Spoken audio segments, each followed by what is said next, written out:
رب العالمين والعاقبة للمتقين والصلاة والسلام على سيد الأنبياء والمرسلين أما بعد فأعوذ بالله من الشيطان الرجيم ببركة بسم الله الرحمن الرحيم قل هل يستوي الذين يعلمون والذين لا يعلمون إنما يتذكر أولو الألباب صدق الله العظيم وقال رسول الله صلى الله عليه وسلم إن الله يبعث لهذه الأمة على رأس كل 100 سنة من يجدد لها دينها صدق رسوله النبي الأمين المختار الكريم ونحن على ذلك لمن الشاهدين والشاكرين والحمد لله رب العالمين. حاضرین بزم محفل میں موجود حضرات سادات اکرام و معزز و مکرم حضرات علماء ذوی الاحترام و حاضرین بزم محترم بزرگوں نوجوان دوستوں عزیز بچوں اپنے اپنے گھروں میں رہ کر سننے والی عزت ماں پردہ نشین مقدس ماؤں بہنوں اور قوم کی پیاری بچیوں السلام علیکم ورحمۃ اللہ وبرکاتہ. وعلیکم السلام ورحمۃ اللہ. الصلاۃ والسلام علیک یا رسول اللہ. الصلاۃ والسلام علیک یا حبیب اللہ. الصلاۃ والسلام علیک یا نبی اللہ. الصلاۃ والسلام علیک یا نور اللہ. وعلى آلك وأصحابك يا نور الله صلى الله تعالى عليك وسلم. وادی رضا کی کوہ ہمالا رضا کا ہے. وادی رضا کی کوہ ہمالا رضا کا ہے. جس سمت دیکھیے وہ علاقہ ہمارے رضا کا ہے. اور ہماری تحریک عالمی تحریک سنی دعوت اسلامی ہماری تحریک کے ہمارے امیر محترم داعیہ کبیر عطائے حضور مفتی اعظم ہند مولانا محمد شاکر نوری صاحب قبلہ اپنے امام اعلیٰ حضرت کی بارگاہ میں یوں خراج عقیدت پیش کرتے ہیں کہ احمد رضا نے فیض کا دریا بہا دیا. احمد رضا نے فیض کا دریا بہا دیا. حب نبی سے دل کو مدینہ بنا دیا. اور خدمت نبی کے دین کی وہ لاجواب کی کہ بدعت منکرات کا قلعہ تمام کیا. اور عظمت بٹھا دی آپ نے آقا کی قلب میں. یا امام احمد رضا عظمت بٹھا دی آپ نے آقا کی قلب میں. بدلے میں رب نے آپ کو آلہ بنا دیا. میرے پیارے آقا علیہ السلام کے پہلوانوں اور مقطع کے شعر میں ہمارے امیر اپنے امام کی بارگاہ میں یوں عرض کرتے ہیں کہ شاکر نہ بھولے گا تیرا احسان حشر تک. اور میرا یہ ماننا ہے کہ ہمارے امیر نہیں بدر کرناٹک میں نہیں مسجد عثمان میں آنے والے آج کے جلسے کے لوگ نہیں بلکہ ہر سنی مسلمان اعلیٰ حضرت اپنے امام کی بارگاہ میں یوں عرض کرتا ہے کہ اے امام ہم سب نہ بھولیں گے آپ کا احسان حشر تک کہ عشق نبی میں دل کو آپ نے تڑپنا سکھا دیا. میرے پیارے آقا علیہ السلام کے پیارے دیوانوں آپ تمامی حاضرین کو سنی دعوت اسلامی کی جانب سے مسجد عثمان کی جانب سے اور تمام کی سادات اکرام اور ائمہ اکرام کی جانب سے عرس رضا کی مبارکباد ہو. اللہ تعالیٰ آپ اور ہم سب کو اعلیٰ حضرت عظیم البرکت کے عشق کے سمندر کا قطرہ عطا فرمائے۔ میرے پیارے آقا علیہ الصلوۃ والسلام کے پیارے دیوانوں، وقت بڑی تیزی سے بڑھ رہا ہے، بہت زیادہ لمبی چوڑی گفتگو نہ کرتے ہوئے آپ کے سامنے مجدد کون ہوتا ہے، مجدد کیوں آتا ہے، اور اس مجدد کی لسٹ میں آپ اور ہم دیکھیں کہ اللہ تعالیٰ نے ان مجددین کی لسٹ میں اعلیٰ حضرت کو کیا مقام عطا فرمایا۔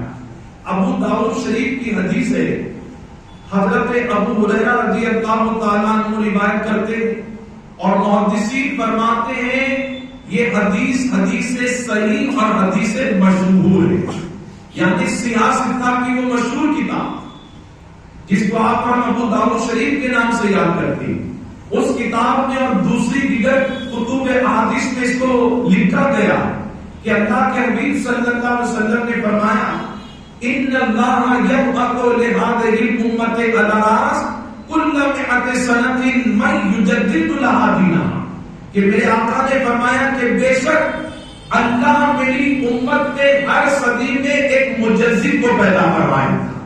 یہاں سے پتہ چلا کہ اولیاء اکرام آئیں گے، روز آتے ہیں، صبح قیامت تک آتے رہیں گے، لیکن مجدد روز نہیں آئے گا۔ مجدد تو آقا فرماتے ہیں صدی میں ایک مرتبہ آیا کرتا ہے۔ اور جانتے ہو یہ اولیاء کیوں آتے، مجددین کیوں آتے، قطب کیوں آتے ہیں، غوث کیوں آتے ہیں، خواجگان کیوں آتے ہیں، اولیاء کی جماعت کو اللہ نے دنیا میں بھیجا کیوں، اس کو سمجھنا بہت ضروری۔ آج ہم جاتے ہیں بزرگوں کی درگاہوں پر، چادر چڑھائی، نیاز کھائی، لنگر چڑھایا، سندل پیش کیا، منقبت پڑھ لی، تقریر کر لی، آپ اپنے گھر پر ہم اپنے گھر پر، بہت اچھا کام ہے، سندل چڑھانا، نیاز دلانا، منقبت پڑھنا، تقریر کرنا، لیکن بزرگان نے جس مقصد کے لیے آئے اس مقصد کو بھی سمجھنا چاہیے، اس مشن کو بھی سمجھنا چاہیے۔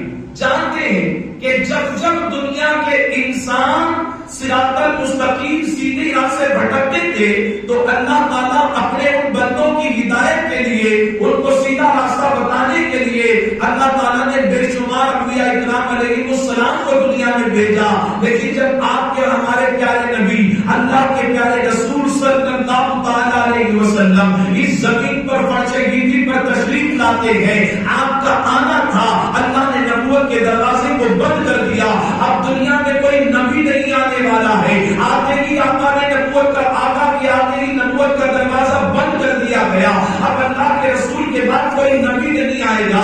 آپ جانتے ہیں آج موجودہ دور میں جہاں بہت سارے چیلنجز آپ کے ہمارے سامنے ہیں، اپنے ایمان عقیدے کو بچانے کے لیے وہیں پر ایک بہت بڑا چیلنج قادیانیت کا فرقہ ہے، یہ بڑی تیزی سے پھیلتے جا رہا ہے، یہودیوں کے سپورٹ کے بنیاد پر، دولت کے اقدار کے بنیاد پر انہوں نے معاذ اللہ غلام احمد قادیانی قذاب کو اپنا جھوٹا نبی مان لیا ہے۔ اے مسلمانوں، سوچنے کا مقام ہے۔ ایک مرتبہ میرے پیارے آقا صلی اللہ علیہ وسلم نے حضرت عمر کی عظمت کو بیان کیا اور میرے آقا فرماتے ہیں میرے صحابہ، اگر میرے بعد کسی کا نبی ہونا ممکن ہوتا تو اللہ کسی اور کو نہیں بلکہ میرے عمر کو نبی بننے کا شرف عطا فرماتا، لیکن میرے آقا نے آگے وضاحت کر دی۔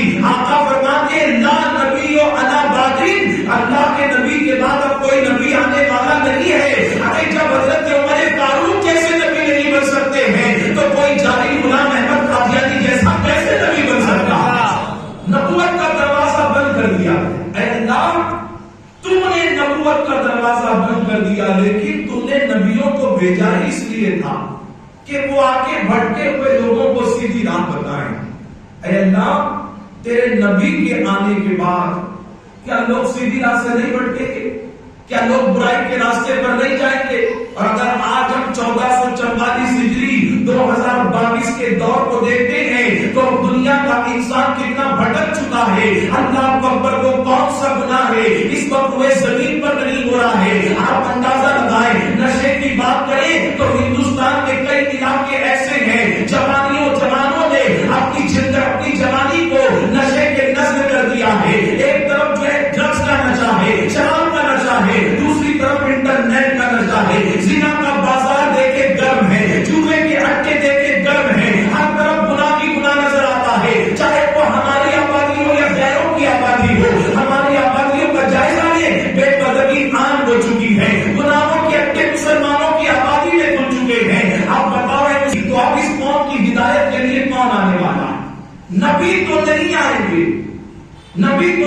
گے اے اللہ اب کوئی نبی نہیں آئے گا تو پھر تیرے ان بندوں کو سیدھا راستہ کون بتائے گا؟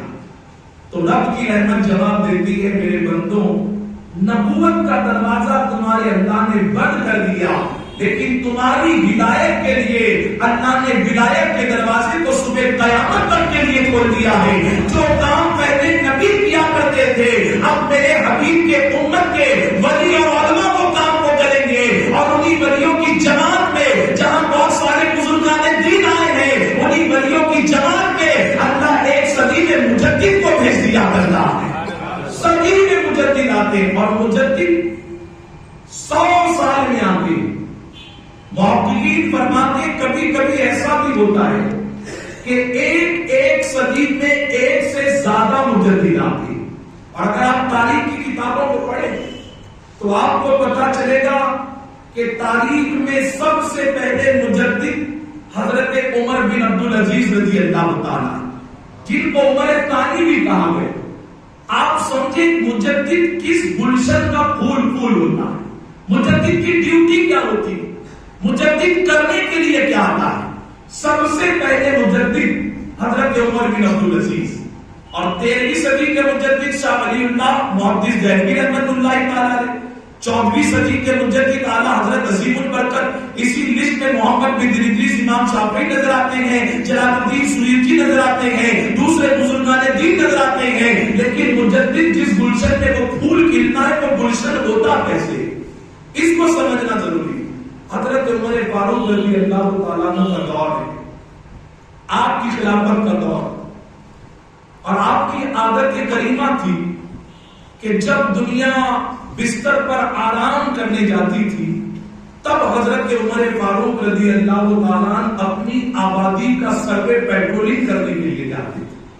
آج ہم مسلم لیڈروں سے کہتے ہیں آپ کو ایک بینر لگانے کی ضرورت نہیں پڑے گی ووٹ مانگنے کے لیے، بس شرط ایک ہی ہے کہ آپ کردار فاروقی کو اپناؤ، جو کام حضرت عمر فاروق نے اپنے دور میں کیا ان کی سیرت کو اپنے اندر لاؤ۔ میں یقین کے ساتھ کہتا ہوں اس مبارک محفل میں بغیر بینر لگائے آپ میکسیمم ووٹ سے جو ہے کامیاب ہوتے ہوئے نظر آؤ گے۔ ہے کوئی ہمارا لیڈر کہ جو ان کے طریقے پر عمل کرے؟ رات میں آپ سروے کیا کرتے تھے ہمارے، کوئی پریشان ہاتھ تو نہیں، کوئی مسافر آیا رہنے کے لیے مکان نہیں ملا بغیر چھت کے تو نہیں سو رہا، ایسا تو نہیں کوئی بھوکا سو گیا، ایسا تو نہیں کوئی مریض ہے جس کو مدد کی ضرورت ہے، کوئی پریشان حال تو نہیں۔ آپ اپنی آبادی میں ہمیشہ کی طرح نکلے، رات بھر محلے کا آبادی کا سروے کرتے رہے۔ عنقریب صبح کی اذان فجر کی اذان ہونے والی تھی، آپ کو ایک گھر میں چراغ جلا ہوا دکھائی دیا۔ آپ نے سوچا پتہ نہیں کچھ معاملات تو نہیں، کوئی بیمار تو نہیں، کوئی پریشانی تو نہیں۔ خادم ساتھ میں تھا، آپ نے کہا چلو وہاں پر۔ جب وہاں پہنچے گھر کے جیسے قریب پہنچے تو گھر میں سے کچھ گفتگو کی بات چیت کی آواز آنے لگی۔ جب گفتگو کی آواز آئی تو آپ سننے لگے تو کیا سنائی دیتا ہے؟ ایک ماں اپنی بیٹی سے کہہ رہی ہے بیٹی جلدی آ، فجر کی اذان ہونے والی ہے، تیرے ابا دودھ کا کاروبار کرتے ہیں، دودھ بیچنے جانا ہے، لوگوں کو صبح دودھ کی ضرورت ہوتی ہے، جلدی سے کچھ پانی لے کر آ، ہم دودھ میں ملا دیتے ہیں تاکہ تھوڑی زیادہ رقم آ جائے۔ بچی ماں سے پلٹ کر کہتی امی یہ گناہ کرنے کے اندر میں تمہارا ساتھ نہیں دوں گی۔ امی نے کہا غریب ہے، گھر کے خرچے نہیں چل پاتے ہیں، کیسے معاملات پورے ہوں گے، اخراجات پورے نہیں ہوں گے، بیٹی تھوڑا سی پانی ملا دے۔ بیٹی نے پلٹ کر امی سے کہا امی امیر المومنین حضرت عمر فاروق نے سخت منع کیا، میں نہیں پانی ملانے والی۔ بچی سے ماں کہتی ہے کہ بیٹا امیر المومنین پتہ نہیں کہاں ہوں گے، تھوڑا پانی ملا لینے دے، تیری بہنیں زیادہ ہیں، بھائی زیادہ ہیں، گھر کے خرچے نہیں چلتے، تھوڑا پانی ملا لیتے ہیں، امیر المومنین کو پتہ نہیں چلے گا۔ بچی نے اپنی امی سے ادب سے کہا امی تم ہی تو مجھے قرآن پڑھنے کی تعلیم دیتی اور میں نے تو قرآن میں پڑھا ہے، سورہ نساء کی پہلی آیت کا آخری حصہ ہے کہ اللہ کریم فرماتا ہے ان اللہ کان علیکم رقیبا، کہ کوئی دیکھے نہیں دیکھے بے شک تیرا اللہ تو تجھے دیکھ رہا ہے۔ پتہ نہیں امیر المومنین گھر پر ہے، مسجد میں ہے یا کہاں ہے، وہ نہیں دیکھ رہے، لیکن امی اللہ کو دیکھ رہا ہے۔ یہ ساری بات چیت ہو رہی ہے، اب باہر کھڑے رہ کر حضرت عمر فاروق اس گفتگو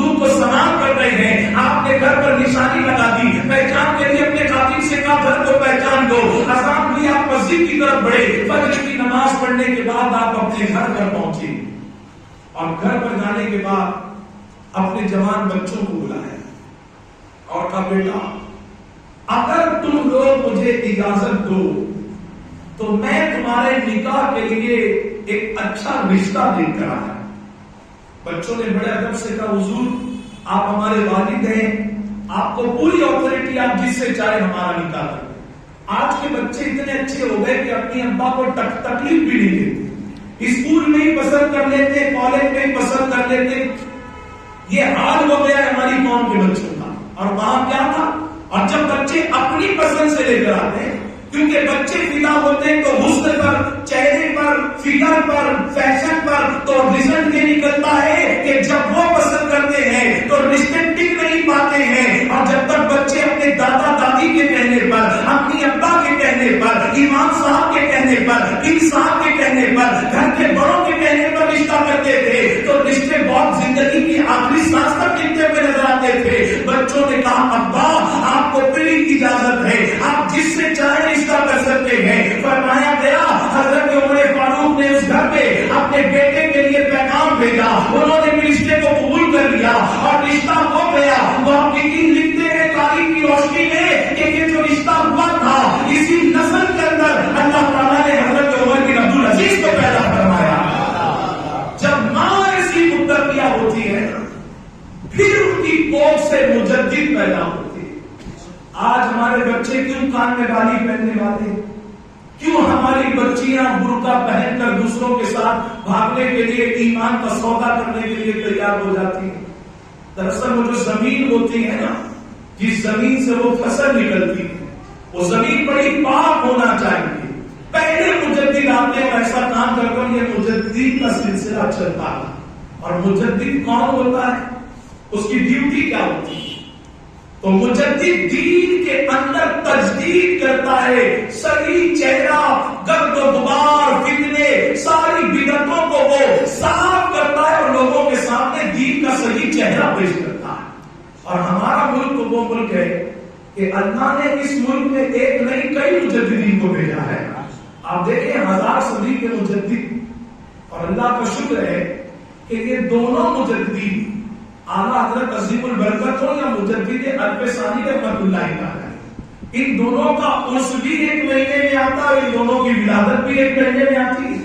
اکبر بادشاہ نے جب دین کے اندر بگاڑ پیدا کیا, دین اکبری کا اعلان کیا, کتنا بگاڑ, آپ اور ہم ملتے تو کہتے السلام علیکم, آپ جواب دیتے وعلیکم السلام, لیکن اس نے نیا دین لایا. لوگ ملتے تھے کہتے تھے اللہ, سامنے والا جواب دیتا تھا اکبر. مولوی حضرات بک گئے, ایمان کا سودا کر بیٹھے, پیسے کی لالچ میں بادشاہ نے قریب بٹھا دیا, اور آتے تھے تو تعظیم کے اعتبار سے جھکتے تھے. دین کے اندر بگاڑ پیدا ہو رہا تھا, لوگ جو ہے دین کو مٹانا چاہتے تھے. اب اس دین کو بچانے کے لیے, اسلام کے صحیح چہرے کو پیش کرنے کے لیے اللہ تعالیٰ نے امام ربانی, مجدد الفسانی, شیخ احمد سرہندی فاروقی رحمت اللہ تعالیٰ نے وہ پیدا فرمایا. اور آپ نے اکیلے کھڑے ہو گئے, وقت کے super power Akbar the great سے مقابلہ کیا, جھکنے کے لیے تیار نہیں ہوئے. بڑے بڑے علماء بک گئے, تعظیمی سجدے کے لیے جھک جاتے تھے, لیکن جب مجدد الفسانی کو بلایا گیا تو آپ جھکے نہیں, آپ سینہ تان کے کھڑے رہے اور بتا دیا کہ ربانی کا سر جھکے گا تو کسی اور کی بارگاہ میں نہیں, اپنے رب کی بارگاہ میں جھکا ہے. ہم کسی کی بارگاہ میں سر نہیں جھکانے والے.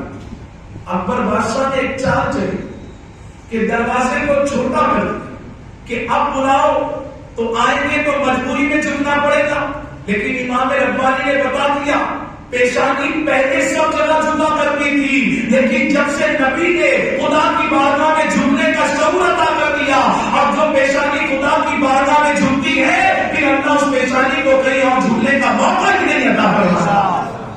آپ جب داخل ہوئے تو سر کو نہیں جھکایا, پہلے پیر کو داخل, اور سر کو اس طرح جھکا کر بادشاہ کو غصہ آ گیا, بادشاہ نے جیل میں ڈالا. آپ جیل میں جانے کو تیار ہو گئے, لیکن بادشاہ کے سامنے جھکنے کو آپ تیار نہیں. وقت بدلا, کچھ لوگ ان کا ایمان جاگا, بادشاہ کے خلاف ہوئے, لوگ جیل کے اندر امام ربانی کے پاس آتے, اور کہتے ہیں جہانگیر کا دور آ گیا، ہم آپ کے ساتھ ہیں، آپ کہیں ہم ان کو قتل کر دیں گے، پھر آپ تخت پر بیٹھنا اور جیسا چاہے دین کا کام کرنا۔ امام ربانی کہتے ہیں میری لڑائی کرسی کے لیے نہیں، اللہ کے دین کے لیے ہے۔ اور جب یہ بات جہانگیر کے پاس پہنچی، وہ جیل میں آ کر کہتا ہے اے امام آپ بھی حق پر ہیں، آج سے آپ کو آزادی دی جاتی ہے اور آپ جیسا چاہیں گے آج سے بھی لوگوں کے سامنے ویسا ہی صحیح حسن کے ساتھ پیش کیا جائے گا۔ یہ کام کیا کرتے تھے مجدد۔ اور آپ دیکھیں اعلیٰ حضرت کس صدی میں آتے آنے کے وقت کیا ماحول تھا ہمارے ملک کا۔ اکبر بادشاہ کے دور میں مولوی لکھے اور اعلیٰ حضرت آتے ہیں تو وہ تاریخ ہندوستان کی سب سے دردناک تاریخ، ملک کے اعتبار سے بھی اور مذہب کے اعتبار سے بھی۔ انگریزی تاریخ کے اعتبار سے 1856 اور ہجری کے اعتبار سے 1272 ہجری میں اعلیٰ حضرت کی ولادت ہوتی ہے۔ آپ ان تاریخ کو اپنے دماغ میں محفوظ رکھیں، کیونکہ جو بات آپ مجھے سمجھانی ہے وقت اجازت دے گا تو آپ خود محسوس کریں گے کہ جیسا ہم کو امام کو پیش کرنا چاہیے اکثر مقررین ویسا پیش نہیں کر پاتے۔ میں ایک مثال دوں، ٹیبلٹس آتی ہے گولی، ہم بہت ساری گولیوں کو جانتے ہیں کہ یہ صرف پیراسیٹامول ہے، جبکہ اس کے اندر بہت ساری چیزیں ہوتی ہیں، لیکن لوگوں کو جو زیادہ ضرورت ہوتی ہے ہم وہی چیز پیش کرتے ہیں۔ لیکن ساری خوبی بتانا ضروری ہے اور اس کے اندر جو مائنس پوائنٹ ہے وہ بھی بتانا ضروری ہے، ورنہ اس گولی کا ایفیکٹ کڈنی پر ہوتا ہے اور بات جان تک چلی جاتی ہے۔ ہم نے بھی یہی خامی کی کہ ہم نے اعلیٰ حضرت کو پیش کیا تو ہم نے بتایا صرف انہوں نے شعر و شاعری کی ہے اور صلاۃ و سلام لکھا ہے اور بدعقیدوں کا رد کیا ہے۔ یقیناً انہوں نے کیا ہے، لیکن امام احمد رضا کی جو شان ہے وہ ہم نہیں بتائیں گے تو کون بتائے گا؟ اور میرا ایمان ہے اگر ہم نے حق بتایا ہوتا تو ہمارے وہ بھائی جو کمیونٹی کی بنیاد پر دوسری جماعت میں ہیں وہ وہاں نہیں جاتے، بلکہ ان کو بھی دعوت دے کر امام احمد رضا کے مسلک پر چلنے کا کام کیا کرتے۔ ہم نے یہ کام نہیں کیا۔ 1272 ہجری 1272 ولادت ہوتی ہے 1856 اور آپ کے جو وصال کی تاریخ ہے وہ ہے 1340 ہجری۔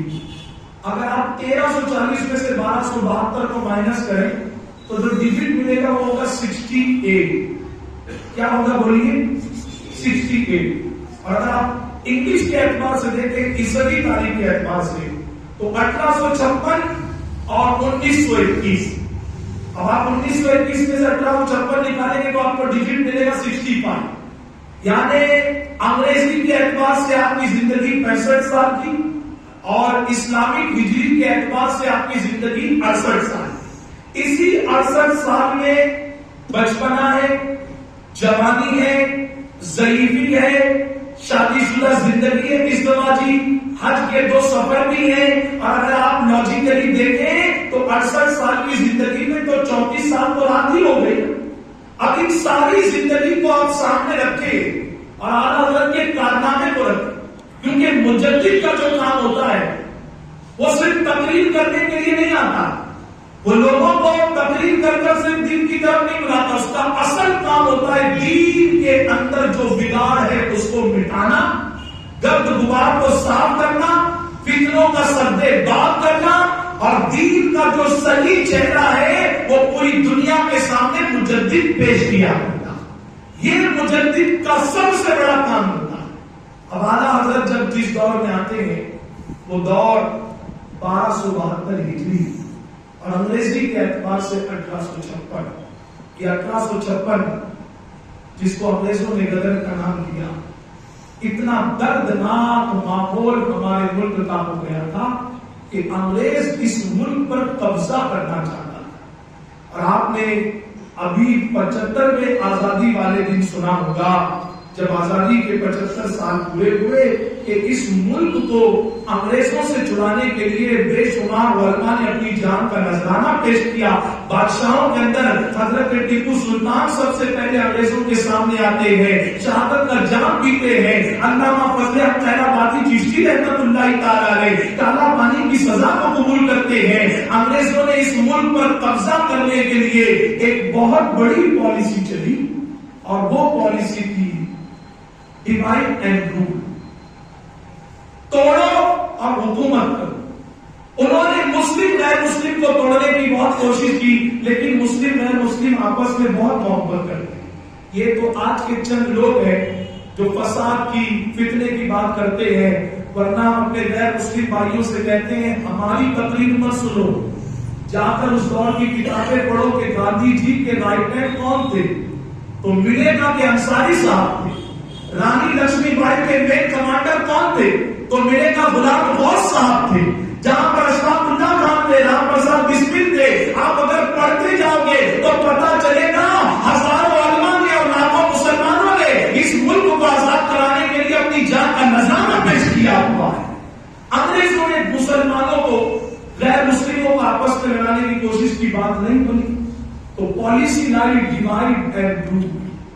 اس میں کیا کیا گیا, اس میں کیا گیا کہ غیر مسلموں کو آپس میں لڑایا گیا. کیسے لڑایا؟ چھوت اور اچھوت کہہ کر, بیکورڈ اولڈ بیکورڈ کہہ کر, ہریجن اور براہمن کہہ کر. وہ لڑ گئے کہ یہ چھوٹا ہوگا, اس کے ہاتھ سے پانی نہیں پیئیں گے, اس کو بازو میں نہیں بٹھائیں گے, اس کو ساتھ میں کھڑا نہیں کریں گے. اب وہاں تو یہ بات ہو گئی, لیکن مذہب اسلام میں تو ایسی کوئی بات نہیں ہے کہ یہاں کوئی چھوٹا بڑا نہیں ہے. ہاں, سادات کرام کا مقام اونچا ہے, علماء کا مقام اونچا ہے, بزرگوں کا مقام اونچا ہے, لیکن اسلام کو تعلیم دیتا ہے کہ جب نماز کا وقت ہوتا ہے سب ایک ساتھ کھڑے ہو کر بتاتے ہیں کہ ایک ہی سب پہ کھڑے ہو گئے محمود اور ایاز, نہ کوئی بندہ رہا نہ کوئی بندہ رہا. یا کوئی چھوٹا بڑا نہیں ہے, یا تو بڑا کون ہے. سورہ حجرات میں اللہ فرماتا ہے ان اکرمکم عند اللہ اتقاکم, اللہ کی بارگاہ میں وہی سب سے بڑا ہے جو سب سے زیادہ تقوی والا, اور جس نے نماز کے لیے سب سے پہلے مسجد میں شرکت کی وہ تقوی والا ہے کہ اس نے دنیا کو چھوڑ کر اللہ کے ذکر کو قبول کرنا ہے. اسی لیے وہ جہاں کھڑا ہوگا, اور اگر کروڑ پتی بھی آ جائے, عالم صاحب بھی آ جائے, تو کبھی کوئی عالم دین یا سادات اکرام نے یہ نہیں کہا ہم بڑے ہیں, تو عام مسلمان ہے, تو شیخ ہے, کان ہے, پٹھان ہے, تو پیچھے میں آگے آتا ہوں. وہاں تو وہ بھی جانتے ہیں سادات وہ علماء وہ کہ ہم پیچھے نہیں کر سکتے, کیونکہ اس وقت تقویٰ اس کے پاس ہے, تو جس کے پاس تقویٰ ہوتا ہے اللہ اسی کو آگے کرتا ہے. انگریزوں نے دیکھا یہ بہت مقدس مذہب ہے, یہاں چھوت اچھیت کی جان نہیں چلنے والی, دام نہیں کرنے والی, تو انگریزوں نے بیٹھ کر ایک پلاننگ کی, منصوبہ بنایا. کیا منصوبہ بنایا؟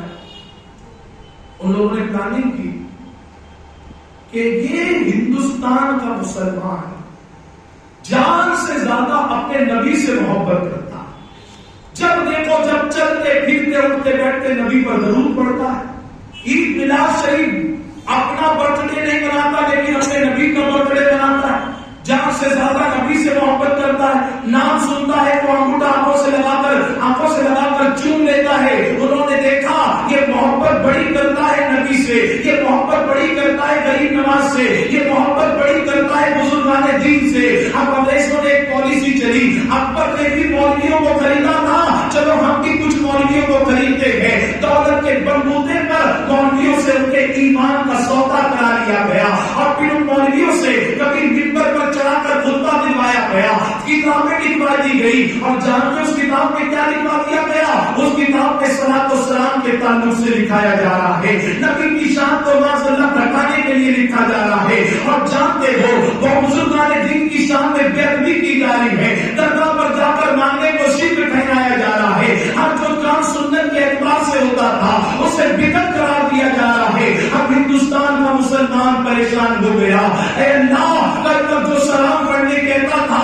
وہ بھی عالم دین ہے, آج جو پڑھنے سے منع کرتا ہے وہ بھی عالم دین ہے. اے ہم کس کی بات مانے؟ اس کے بھی سر پر امامہ ہے, اس کے بھی سر پر امامہ ہے, یہ بھی داڑھی والا ہے, وہ بھی داڑھی والا ہے. اے اللہ ہمارا ایمان ڈگمگا رہا ہے, اے اللہ قدم میں ہمارے کب کبھی آ رہی ہے, اے اللہ ایمان متزلزل ہو رہا ہے.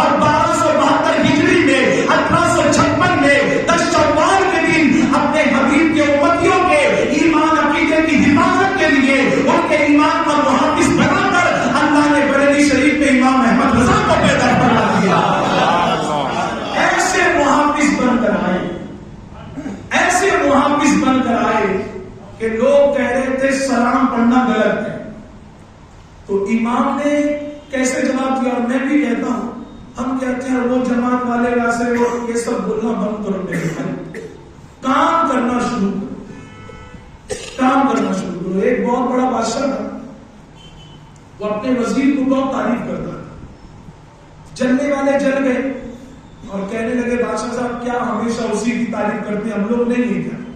بادشاہ نے کہا میں اس کی تعریف نہیں کرتا ہوں، اس کے کام کی تعریف کرتا ہوں، تم کرو، تم بھی کچھ لوگ کام نہیں کرتے، چمچ گیری زیادہ کرتے، دیکھا کام نہیں، غلط تو نہیں ہے میرے بات، سانپ نے ایسا بن کر بتایا کہ مجھ سے زیادہ تو کام ہی کوئی نہیں کرتا، اور پیٹ پیچھے دیکھو تو پھر اللہ ایک ہی پناہ۔ تو بادشاہ نے کہا میں اس کے کام کی تعریف کرتا ہوں، تو جلنے والوں نے کہا وہ ایسا کیا کرتا ہے جو ہم نہیں کر سکتے؟ بادشاہ نے کہا ٹھیک ہے، کل صبح سب محل میں آ جانا، فیصلہ ہو جائے۔ آ گئے سب، بادشاہ نے ہاتھ میں چھڑی لی، لوگ ڈر رہے تھے کہ کہیں ڈنڈے تو نہیں پڑے گے۔ زمین پر بادشاہ نے ایک لکیر کھینچی اور جتنے تھے سوال کرنے والے سب سے کہا کہ میں چیلنج کر رہا ہوں، اس لکیر کو بغیر ہاتھ لگائے، بغیر مٹائے چھوٹا کر دیا، چھوٹا کر کے دیا۔ اب وہ جو سوال کر رہے تھے وہ لوگوں نے گردن جھکا دی، تو جو بادشاہ کے خاص وزیر تھے کہا ادھر آؤ، اس لکیر کو چھوٹا کر کے بتاؤ۔ تو وہ مسکرانے لگے، بادشاہ صاحب یہ تو میرے بائیں ہاتھ کا کھیل ہے، ابھی 10 سیکنڈ میں یہ لکیر چھوٹی ہو جائے گی۔ بادشاہ نے کہا تیرے لیے بھی شرط وہی ہے، نہ تو اس کو ہاتھ لگائے گا نہ مٹائے گا۔ کہا بہت آسان ہے۔ کہا کیسے؟ کہا چھڑی دیجیے۔ کہا چھڑی بھی نہیں لگنا چاہیے، اس کو میں ہاتھ ہی نہیں لگاؤں گا۔ اس نے چھڑی لی اور سب طرف گھمایا، سب سوچ رہے تھے کالا جادو تو نہیں ہے۔ اس نے زمین پر چھڑی رکھی، بادشاہ کی لکیر کے سامنے اس نے اس لکیر سے بڑی لکیر کھینچی، اس لکیر سے بڑی لکیر کھینچی۔ کہا بادشاہ صاحب بتائیے بڑی لکیر کس کی، آپ کی کہ میری؟ بادشاہ نے کہا میری۔ کہا پھر ٹینشن کی بات کیا ہے، جب میری بڑی ہوئی تو آپ کی چھوٹی ہوئی کہ نہیں ہوئی؟ میں نے تو ہاتھ بھی نہیں لگایا۔ بادشاہ نے مسکرا کر کہا سن لو، اسی لیے میں اس کی تعریف کرتا ہوں کہ اس کے پاس کام بنانے کے اللہ نے کئی ہنر عطا فرمائے، تم بھی کر لو، تمہاری بھی تعریف ہوگی۔ تو امام احمد رضا نے تقریر کر کر جواب نہیں دیا میرے بھائی، وہ لوگ چیختے ہیں سلام نہیں پڑھنا چاہیے، نہیں پڑھنا چاہیے۔ اور میں بڑی ذمہ داری اور ادب کے ساتھ اپنے سنی حضرات سے کہنا چاہوں گا، آج بڑی تکلیف ہوتی ہے جب کوئی ہمارا سنی بھائی ہم سے کہتا ہے کہ آپ حضور کو تو حضرت کہتے ہیں اور اعلیٰ حضرت کو اعلیٰ حضرت کہتے ہیں، حضور پڑھیں یا اعلیٰ حضرت پڑھیں؟ اب یہ اس کا سوال نہیں ہے، اس کو انجیکشن کسی نے لگایا ہوا ہے، ورنہ اس کو کیا پتا کیا نہیں پتا۔ ایسا نہیں ہے معاذ اللہ کہ ہم حضور سے، صحابہ سے، اہل بیت سے، سادات اکرام سے اعلیٰ حضرت کو بڑھاتے ہیں۔ میں اگزامپل دوں، آپ کسی مدرسے میں گئے جہاں قاری فرقان صاحب بھی تھے، کئی لوگ تھے، اساتذہ بیٹھے ہوئے، حافظ صاحب ہیں، عالم صاحب ہیں، مفتی صاحب ہیں، ایک بچہ بہت اچھی تلاوت کر رہا تھا، قرات کر رہا تھا، آپ کہیں گے کیا قرات کر رہا ہے، یہ تو ٹاپ کا بچہ ہے۔ تو کوئی آپ سے آ کر کہے گا اتنے بڑے حضرت بیٹھے ہیں آپ اس کو ٹاپ کریں، آپ کہیں گے ارے میں ان کی لسٹ کی تھوڑی بات کر رہا ہوں، میں تو وہاں کی لسٹ کی بات کر رہا ہوں، میں تو وہاں کی لسٹ کی بات کر رہا ہوں۔ ہم اعلیٰ حضرت کو کہہ رہے ہیں تو تم کہاں پہنچ گئے صحابہ اہل بیت اور حضور پر؟ ہم کو اعلیٰ حضرت کو اعلیٰ حضرت کہہ رہے ہیں تو ان کے دور کے حضرتوں میں ان کو اعلیٰ حضرت کہتے ہیں، ہم تو لا ہی نہیں رہے اس لسٹ پر۔ میں آپ کو ایک اور بات بتاؤں، اکثر ہمارے یہاں اپنے آپ کو ہم کہتے ہیں سنی حنفی مسلمان، کہتے ہیں کہ نہیں بتائیں؟ اور حنفی کیوں کہتے ہیں؟ کیونکہ ہم امام اعظم کو ماننے والے۔ اب دیکھیے امام اعظم شاگرد ہیں امام جعفر صادق اور امام باقر کے، امام جعفر صادق بیٹے امام باقر کے، امام باقر بیٹے ہیں امام زین العابدین کے، وہ بیٹے امام حسن کے، ہم امام حسین کو اس امام اعظم نہیں کہتے ہیں، امام زین العابدین کو امام اعظم نہیں کہتے ہیں، نہ امام محمد جعفر باقر کو، نہ امام محمد جعفر ثانی، ان کے شاگرد کو کہہ رہے ہیں۔ تو اس وقت تو کسی نے نہیں کہا کہ آپ ان کو اعظم کہہ رہے ہیں، ان کو نہیں۔ تو بات تو اسی وقت میٹر سوال ہو گیا تھا کہ ہم جس لسٹ میں ان کو اعظم کہہ رہے ہیں وہ لسٹ ہی الگ ہے، ورنہ اہل بیت کی شان کو اللہ نے بلندی کی عطا فرمائی ہے۔ ان کو مان لیا اعظم، جس طرح ان کو اعظم مان لیا اسی طرح ان کو اعلیٰ حضرت بھی مان، یہ لسٹ ہی الگ ہے میرے بھائی۔ اور دیکھو اعلیٰ حضرت نے کبھی اپنے آپ کو اعلیٰ نہیں کہا۔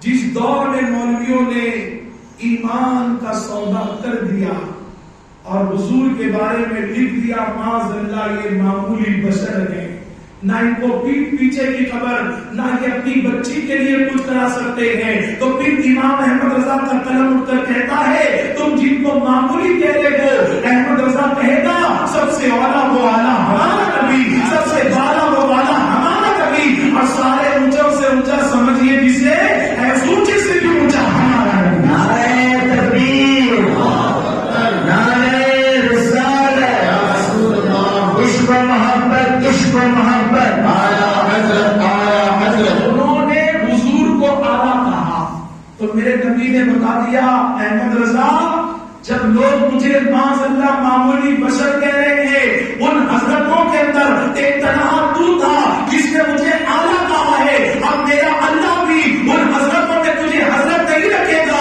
میرا اللہ بھی تجھے اعلیٰ حضرت کرنے کا سبب کروا دے گا۔ جب لوگ کہہ رہے تھے غوث پاک سے نہیں مانگنا چاہیے، وہ بھی ہماری طرح بشر ہیں، تو پھر ان کا قلم اٹھ کر فیصلہ کرتا ہے، کہتے ہیں ہماری طرح نہیں ہے، غوث پاک کی شان تو یہ ہے کہ واہ کیا مرتبہ ہے، بہت ہے بالا تیرا، اونچے اونچوں کے سروں سے قدم ہے آنا تیرا، اور سر اللہم صلی علی محمد وعلی آل محمد۔ امام بوزیری آئے، انہوں نے پڑھا مولا یصلی وسلم دائما ابدا علی حبیبک خیر الخلق کلہم۔ شیخ ساتھی آئے، پکار اٹھے بلغ العلا بکمالہ، کشف الدجی بجمالہ، حضرت جمیع خصالہ، صلوا علیہ وآلہ۔ اب تک پڑھا جاتا تھا تو ایک ہی سلام پڑھا جاتا تھا، اب جب ظالموں نے ایمان کا سودا کر کر ایک سلام پر اعتراض اٹھایا ہے تو پھر بریلی کا کلندر اٹھتا ہے، قلم کو لے کر فیصلہ کرتا ہے، یا رسول اللہ یہ ایک سلام پڑھنے سے منع کر رہے ہیں، لیکن احمد رضا کو آپ کے گنبد کی طرف رک کر کہے گا مصطفیٰ جان رحمت پہ لاکھوں سلام، شمع بس میں ہدایت پہ لاکھوں سلام، اے اللہ اکبر۔ اور جانتے ہو کیسی محبت، کیسی محبت، اب تک ایسی محبت کسی کے دل میں نظر آتی ہے؟ حضور کے بڑے بڑے عاشق گزرے، ہر عاشق کی عظمت کو سلام، لیکن اعلیٰ حضرت تو حضور سے ایسی محبت کرتے ہیں کہ پوچھا حضور کی آنکھیں کیسی ہیں تو کہتے ہیں جس طرف اٹھ گئی دم میں دم آ گیا اس نگاہ عنایت پہ لاکھوں سلام۔ پوچھا گیا کہ حضور کے کان مبارک کیسے ہیں تو کہتے ہیں ہم یہاں سے پکارے وہاں کو سنے مصطفیٰ کی سماعت پہ لاکھوں سلام۔ پوچھا گیا حضور کی زبان کیسی ہے تو کہتے ہیں وہ زبان جس کو سب کنگی کنجی کہے اس کی نافذ حکومت پہ لاکھوں سلام۔ پوچھا گیا حضور کا دستے مبارک کیسا ہے تو کہتے ہیں ہاتھ جس سمت اٹھا بھری کر دیا موج بحر صفا سب سخاوت پہ لاکھوں سلام۔ آپ کا سنی جب کہتا ہے ڈال دی قلب میں عظمت مصطفیٰ سیدی اعلیٰ حضرت پہ لاکھوں سلام، میرا اپنا سنی بھائی کہتا ہے تم اعلیٰ حضرت پر کیوں سلام پڑھتے ہو؟ میں ادب سے کہوں گا تو ان کے سلام کو پڑھ تو لے، سلام کرنا سنت ہے، جواب دینا واجب ہے۔ ارے انہوں نے تو قیامت تک آنے والے امتیوں سے کہہ دیا ایک میرا بھی رحمت پر دعویٰ نہیں، آقا صاحب کی ساری امت پہ لاکھوں سلام۔ انہوں نے ہم کو سلام کیا، اسی لیے ہم بھی ہر سلام میں ان کو سلام کرتے ہیں اور کہتے ہیں ڈال دی قلب میں عظمت مصطفیٰ۔ یہ جو دل نبی کی محبت میں دھڑک رہا ہے اور پھر کیسے کیسے کارنامے کیے، درود شریف پڑھنے پر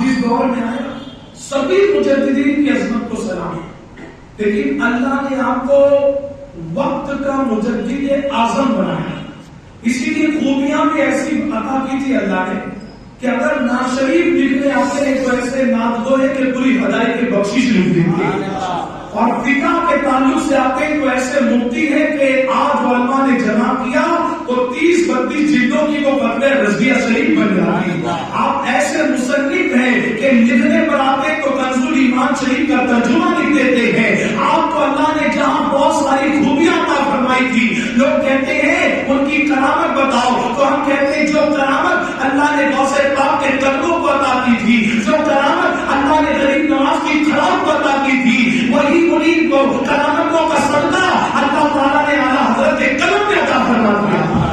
حضرت اورنگزیب کے دور میں فتوی عالمگیری شریف، فتوی ہندی بھی کہتی تھی، انہوں نے نظام کو بنانے کے لیے 300 علماء کو وقت کا معاوضہ دیا اور کہا آپ کو کتابیں لکھنی، اور 300 علماء کی خدمت میں خادم لگا دی، انک چاہیے، دوا، قلم، پیپر، پانی، دوسری کتابیں الماری سے لانے کے لیے خادم حاضر۔ 300 علماء ملے، محنت کی، وقت کا معاوضہ لیا، خادم بھی موجود تھے، جب جا کر ایک فتوی عالمگیری شریف دنیا میں وجود پاتی ہے۔ اور اعلیٰ حضرت کو دیکھو، کوئی معاوضہ نہیں ہے۔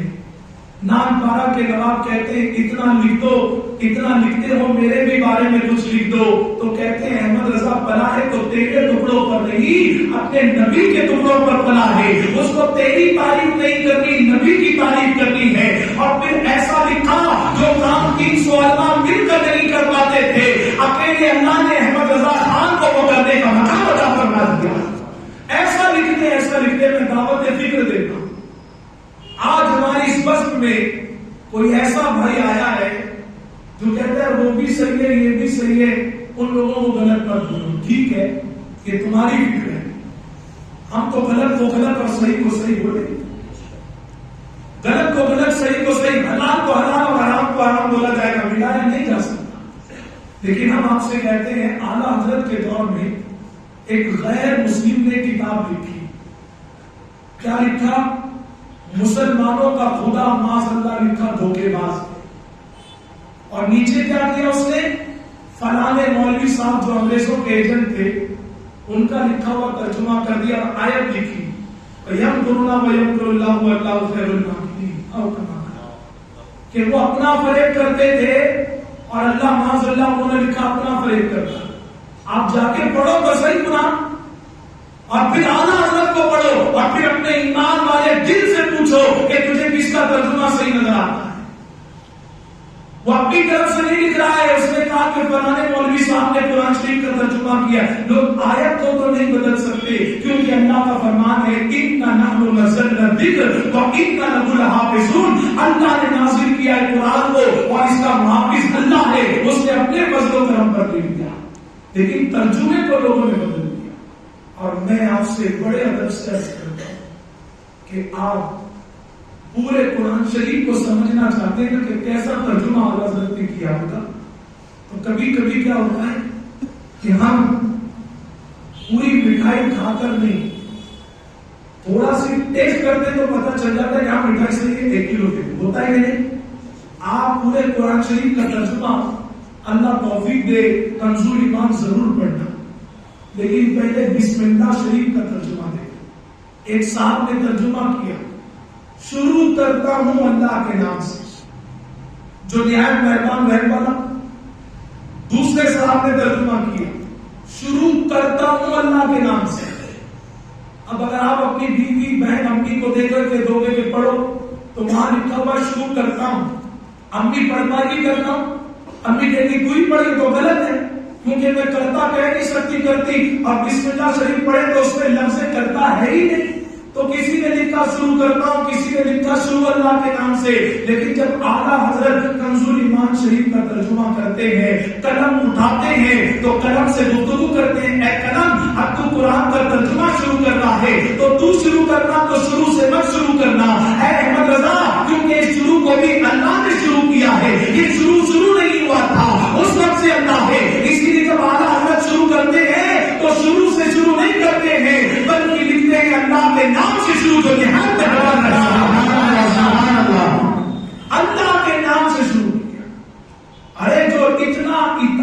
اطاعت گزار ہو اللہ کا کہ اللہ شروع کو تو نے شروع کیا ہے نا، تو میں شروع سے نہیں شروع کروں گا، میں تو تیرے نام سے شروع کروں گا. کہ اعلیٰ حضرت ہے میرے بھائی، جس نے اسٹارٹ میں ایسے جلوے دکھائے ہیں، اس نے پورے قرآن کا سورہ دوحہ پڑھے. لوگوں نے ترجمہ کیا بابا جگہ کا واللہ تعالی، کیا ترجمہ کیا معاذ اللہ کہ محبوب اے نبی ہم نے تم کو معاذ اللہ بھٹکتا ہوا پایا تو اپنی طرف کرا معاذ اللہ استغفر. اس غیر مسلم نے لکھ دیا کہ مسلمانوں کے نبی تو معاذ اللہ بھٹکے ہوئے. جواب دے پاؤ گے کسی غیر مسلم کہ جو ہم سے گئے، جو پوری کائنات کو رستہ بتانے کے لیے آئے تھے، جن کے پیچھے چلنا راہ نجات ہے، جن کے پیچھے چلنا کامیابی کی دلیل ہے.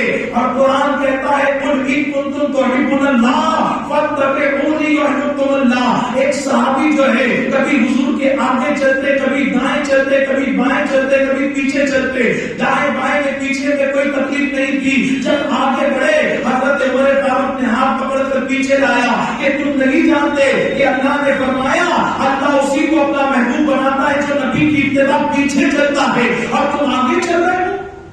لیکن انہوں نے کیا جواب دیا کہ میں تو اس لیے آگے چل رہا ہوں کہ اگر کوئی پتھر برسائے تو میں چاہتا ہوں پتھر نبی کو نہیں میرے سینے پہ لگ جائے، لیکن میرے نبی کو تکلیف نہ.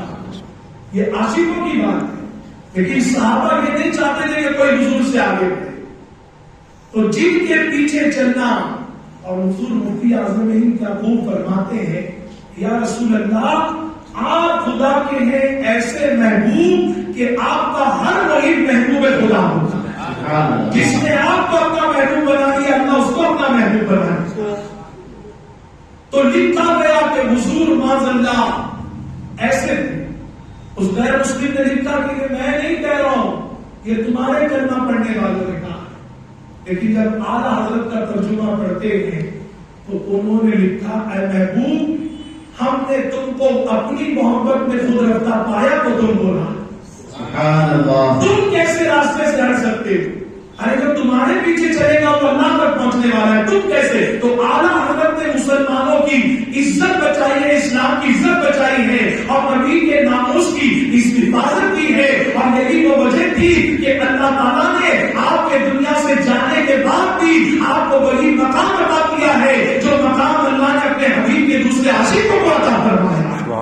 علماء نے فرمایا تحقیق کرنے کے بعد آپ ہم کو بدر بہت ہوا تو حیدرآباد، بہت ہوا تو مسکلیاں، بہت ہوا تو چڑگپا، بہت ہوا تو ہمناباد، بہت ہوا تو شولاپور، بمبئی. لیکن ہندوستان کے ہم باہر کتنا گئے. لیکن بڑے بڑے علماء ہیں جو کہتے ہیں کہ ہم افریقہ بھی گئے، ماریشس بھی گئے، عرب بھی گئے، UAE بھی گئے، UK بھی گئے، USA بھی گئے. ہم نے مذہبی طور پر دیکھا کہ سب سے زیادہ اذان کی آواز گونجی جاتی ہے اسلامی ماحول میں.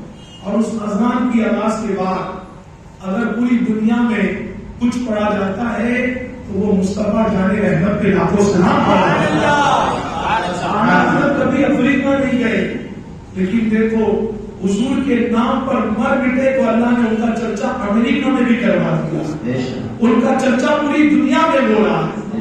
یہ سب کیا تھا؟ یہ اس کے رسول کی برکت تھی. یہ اس کے رسول ہم کیسی محبت کرتے تھے اپنے آقا سے. وہ بھی چند جلوے دیکھ لیں. آپ مدینہ شریف میں تھے تو ایک شاعر صاحب جنہوں نے حضور کے گنبد کو دیکھا، یہ تقریباً سمجھ لیجیے آپ 104 کا عرس ہم منا رہے ہیں. اس دور کی بات جب اعلیٰ حضرت سفر حج پر تھے تو اس نے مدینہ شریف کے گنبد کو دیکھا، کھجوروں کے درخت بھی تھے. تو شاعر لوگ ہوتے تو کچھ دیکھتے تو دماغ کی گھنٹی بجتی، اس کو قلم بند کر دیتے، ہوتا ہے نا. تو اس نے قلم بند کیا لکھا؟ حاضر ہے درخت گنبد شہ والا کے سامنے، حاضر ہے درخت گنبد شہ والا کے سامنے. اور آگے کیا لکھ دیا کہ مجنون کھڑے ہیں جیسے خیمہ لیلا کے سامنے.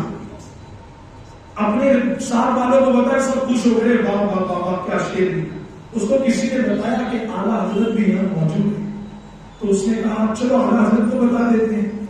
نیت یہ تھی کہ انعام ملے گا، بہت اچھا تم نے یہ منظر کو دیکھ کر قلم بند کیا. اعلیٰ حضرت جب پڑھتے ہیں تو ناراض ہو گیا. تو اس نے کہا حضور ناراضگی کی وجہ؟ کہا تم نے پہلا مصرع صحیح لکھا لیکن احمد رضا تجھ سے ناراض ہے. اس نے کہا کیوں؟ کہا تم نے حضور کے گنبد کو لیلا کے خیمے سے تسبیح دی. کہاں میرے نبی کا آسمانہ اور کون ہے لیلا؟ ارے لیلا جیسی دنیا میں کروڑوں آ جائیں میرے نبی کے قدموں کے غم کی برابر نہیں ہو سکتا. پوری دنیا کا حسن مل کر نبی کے حسن پاک کے برابر نہیں ہو سکتا. اور کہتے ہیں حسن کھاتا ہے جس کے نمک کی قسم وہ ملی ہے دلانا ہے ہمارا. تو اس شاعر نے سرنڈر کیا تھا حضور پھر آپ اس کو صحیح کر دیں. کیا اس کو کہتے ہیں پہلا مصرع صحیح ہے کہ حاضر میں درخت گنبد شہ بالا کے سامنے اور کہتے تجھے تسبیح دینا ہے تو لیلا کے خیمے سے مت دے. تسبیح کیسے دیتے ہیں؟ کہتے ہیں لکھتے ہیں حاضر ہے درخت گنبد شہ بالا کے سامنے کہ قدسی کھڑے ہیں عرش معلا کے سامنے، کہ فرشتے کھڑے ہیں عرش معلا کے سامنے. تجھے تسبیح دینا ہے تو ایسے تسبیح دے کیونکہ میرے نبی کا روضہ معمولی نہیں ہے. ارے عرش معلا بھی جس پر رشک کرتا ہے وہ میرے نبی کا روضہ ہے.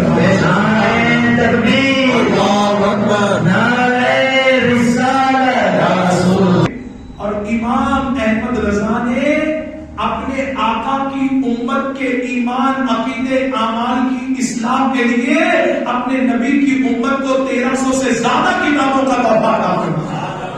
1300 کتابیں. میں ایک مرتبہ سولہ پور آ رہا تھا، اپر کلاس درجے میں ٹریول کر رہا تھا تو ٹرین میں کچھ بچے انٹرویو دینے جا رہے تھے. ہوتا ہے انٹرویو اور میں اپنی قوم کے بچوں سے کہوں گا آپ سنی دعوت اسلامی کے SDI یوٹیوب چینل کے سبسکرائبر بنے کیونکہ جہاں آپ کو اجتماع، ناظرین کی محفل، فقہی سیمینار، وہیں پر آپ کو کیریئر گائیڈنس کے بھی سیمینار دکھائے جائیں گے جس میں پرسنالٹی ڈیولپمنٹ اس کا خیال رکھا جاتا ہے. بات آئی تو بتا دوں، میں نے یوٹیوب پر ایک کلپ دیکھی کہ IAS یا IPSC اس کا ایگزام دینے کے لیے ایک مسلم کینڈیڈیٹ 3 ایگزامینر کے سامنے بیٹھا ہے. ایسا بیٹھتے ہیں اور 3 ایگزامینر سامنے. ہمارے بچے کھڑے ہوتے ہیں، سوال یہ پوچھنے دیکھتے ہوئے نہیں حضرت وہ ایسا ہے، آئی کانٹیکٹ کہاں ہے، آپ کی باڈی کا لینگویج کیا ہے. 3 ایگزامینر ہوتے ہیں، جہاں آپ نے نظر ہٹائی تینوں سے آپ کو ایسی کم مارکس دے دیے جائے. ان سے پہلا سوال پوچھا why there is spelling mistake in your name.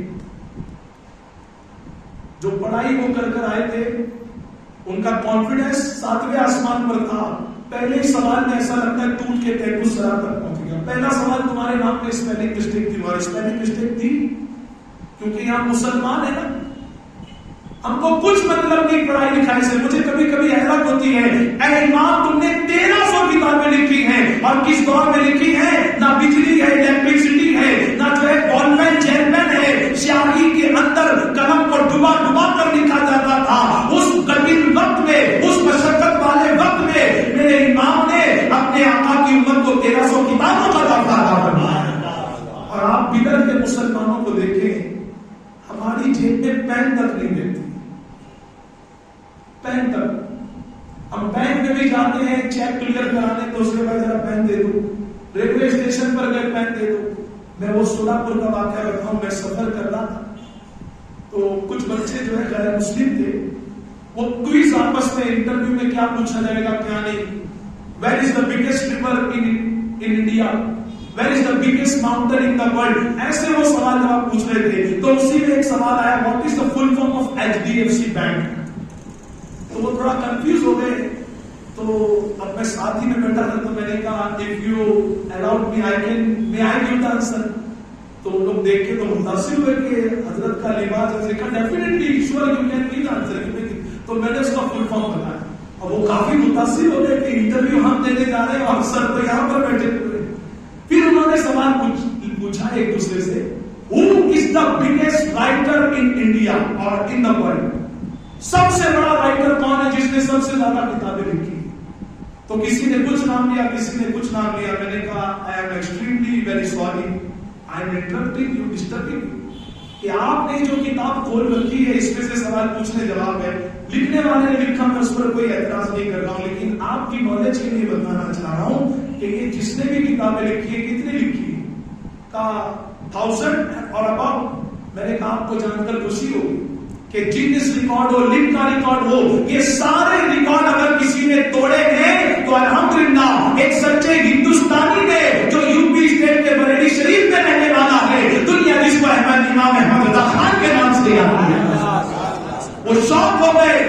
1300 books. میں نے کہا کہ لکھنے والے بریلی شریف میں، لیکن ہم نے بتایا نہیں تھا میرے بھائی. ہم کو تو لگتا ہے وہ شعر و شاعری کرتے تھے، وہ عاشق رسول تھے، اور وہ خود کہتے ہیں کہ میں نے اپنے والد سے دینی علوم سیکھے، فقہ کا علوم سیکھا، تقسیم سیکھی، ایڈیشن سیکھا، سبٹریکشن سیکھا، ملٹیپلیکشن سیکھا، جو ہے تقسیم کرنا سیکھا، ضرب لگانا سیکھا. باقی سیکھنا چاہتا تو میرے والد کے سر پر ہاتھ رکھ کر کہا احمد رضا یہ مت سیکھو، نبی کا دین سیکھو، دین کے بدلے میرے نبی تم کو سارے علوم عطا فرما دیں. اعلیٰ حضرت بتانا چاہتے تھے کہ میں سب کچھ سیکھا ہوں نبی کی طرح، اور آپ سب کچھ تھے، ایسے قاری تھے کہ ضاد حرف پر پوری کتاب لکھتا ہے. ایسے حافظ تھے کہ لوگ، آپ حافظ نہیں تھے لیکن حافظ لکھتے تھے. جب پڑھتے تھے تو تکلیف ہوتی تھی کہ میں حافظ نہیں ہوں، لوگ مجھے حافظ کہہ رہے ہیں. آج تو معاملہ ایسے کچھ بھی نہیں ہے، اس کو چاہیے کہ مجھے یہ سب بڑا چلا کر بولا جائے، علامہ بھی بولا جائے، یہ بھی بولا جائے، وہ بھی بولا جائے.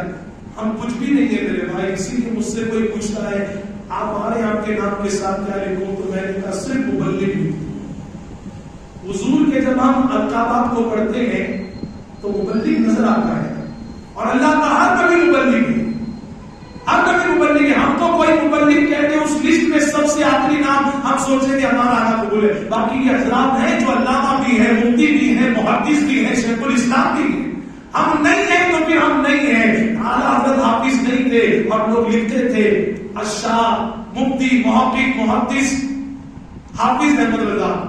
تو آپ کو تکلیف ہوتی تھی، کہتے میں کتنوں کو منع کروں، منع کرنے سے بہتر ہے ہاتھ اٹھائی دعا کریے اللہ لوگ مجھے حافظ سمجھتے ہیں تو مجھے حافظ بنا.